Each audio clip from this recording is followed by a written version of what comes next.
Status है? आज जो आंदोलन चल रहा है महाविकास आघाड़ी का, क्या कहेंगे उस पर? देखिए, ये आंदोलन जो है ये छत्रपति शिवाजी महाराज जी के जो प्रतिमा है वो दुर्घटनाग्रस्त हुई। ये बहुत ही दुखद बात है। ये हमारे लिए बहुत ही संवेदनशील बात है।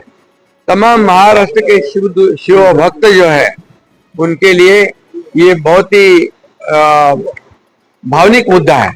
और छत्रपति शिवाजी महाराज ये हमारे लिए राजकीय मुद्दा नहीं हो सकता है। ये हमारे लिए अस्मिता और श्रद्धा का विषय है। लेकिन हुई ये घटना वो दुर्भाग्यपूर्ण है, वो दुर्दैवी है, दुखद है।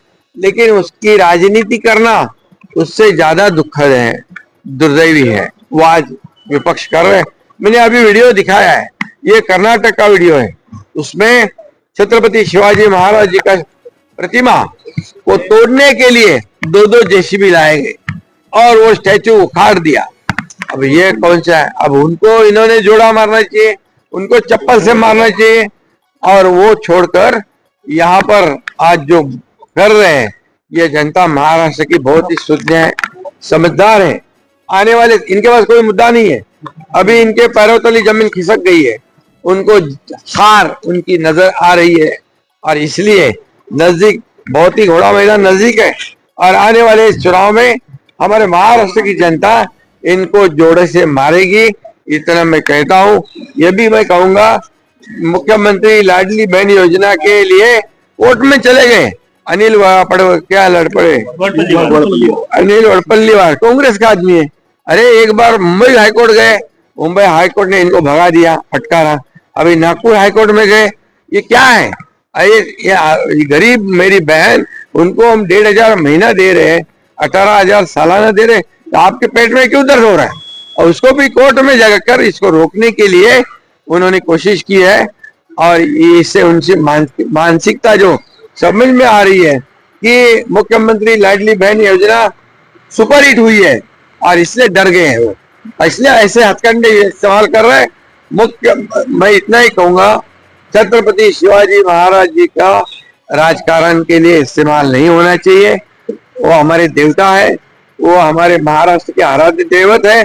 और इसलिए हमने खुद छत्रपति शिवाजी महाराज की एक बार नहीं 100 बार माफी मांगी, क्योंकि हमारे वो देवता है। लेकिन आज कर्नाटक में क्या है, उनको जूते से मारना चाहिए लोग ने, तो वो छोड़कर यह आंदोलन कर रहे हैं। इसलिए मैं कहूंगा इसकी राजनीति नक्की जोडे मारे. बोलले की आता कुजरा पडला पण महाराष्ट्र आतापर्यंत दंगली झालेली याच्याबद्दल आम्हाला आश्चर्य वाटतं. आंबेडकरांचा कुजरा पडला तर दंगली होता. खरं म्हणजे लोकसभेच्या पूर्वी देखील महाविकास आघाडी दंगलीची भाषा करत होती. मोठमोठे नेते दंगलीच्या भाषा करत होत्या आणि त्यांना महाराष्ट्र अशांत पाहिजे, महाराष्ट्र शांत नको आहे आणि महाराष्ट्रामध्ये दंगली व्हाव्या, जाती जातीमध्ये तेढ निर्माण व्हावी, अशा प्रकारचा प्रयत्न लोकसभेच्या पूर्वी देखील या लोकांनी केलेला आहे. परंतु महाराष्ट्रातली जनता शुद्ध आहे, संयमी आहे आणि म्हणून राज्य सरकार देखील कायदा आणि सुव्यवस्था अबाधित राखण्यासाठी काम करते. मी आपल्याला एवढंच सांगतो, या विरोधकांच्या पायाखालची वाळू सरकली आहे, त्यांना पराभव दिसू लागलेला आहे. त्यांना वाटत होतं लोकसभेमध्ये ज्या प्रकारे खोटं नॅरेटिव्ह पसरवून संविधान बदलणार, आरक्षण जाणार, हे होणार ते होणार, लोकांमध्ये भीती दहशत निर्माण करून मतं मिळवली. परंतु माणूस एकदा फसतो, पुन्हा पुन्हा फसत नाही आणि म्हणून आता वातावरण पूर्ण बदललं. मुख्यमंत्री माझी लाडकी बहीण योजना सुपरहिट झाली आहे. गावागावात, शहरात शहरात, खेड्यापाड्यावर मुख्यमंत्री माझी लाडकी बहीण योजना पोहोचली आहे. आता दुर्दैव बघा की या ठिकाणी एक काँग्रेसचा माणूस, काय अनिल काय वडपल्ली काय वडपल्लीवार तिकडे कोर्टामध्ये या मुख्यमंत्री माझ्या लाडकी बहिणीच्या आडवा झालाय. आणि हे कुणाचा कार्यकर्ता आहे, कुणाचा पोलिंग एजंट आहे? हा काँग्रेसने वारंवार महाविकास आघाडीने या मुख्यमंत्री माझ्या लाडकी बहीण योजना रद्द व्हावी म्हणून मुंबई हायकोर्टात पण त्यांनी याचिका केली, ती कोर्टाने फेटाळली. आता इथं नागपूरला याचिका केलेली आहे. याचा अर्थ मुख्यमंत्री माझी लाडकी बहीण योजनाची धास्ती त्यांनी घेतली आहे, भीती घेतलेली आहे आणि मग ही योजना बंद व्हावी म्हणून त्यांचा आटोकाट प्रयत्न चालू आहे. पण न्यायालय देखील त्यांना आमच्या लाडक्या बहिणींना न्याय देईल. आणि एवढंच मी सांगतो की त्यांचा उद्देश कळलेला आहे की ही योजना ही बंद व्हावी, बंद करण्यासाठी प्रयत्न करतात. म्हणून माझ्या लाडक्या बहिणी पण या लाडक्या बहीण योजनेमध्ये जो खोडा घालतायत, लाडक्या बहिणी पण त्यांना जोडा मारल्याशिवाय राहणार नाही. उद्धव ठाकरे आता म्हटले की महाराष्ट्रात शिवद्रोही सरकार आहे, त्यांना गेट आउट ऑफ इंडिया करण्याची वेळ आलेली आहे. उद्धव ठाकरे आता म्हटलं. खरं म्हणजे त्यांना 2 वर्षापूर्वी गेट आउट महाराष्ट्रातल्या जनतेने केलं आहे. त्यांना गेट आउट आणि त्यांची जागा त्यांना महाराष्ट्रातल्या जनतेने दाखवलेली आहे.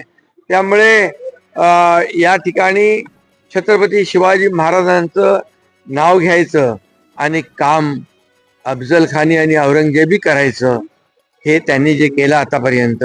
शिवाजी महाराजांचं नाव घेऊन निवडणुका लढवायच्या आणि निवडून आल्यानंतर औरंगी कारभार करायचा, अफजल खानी कारभार करायचा.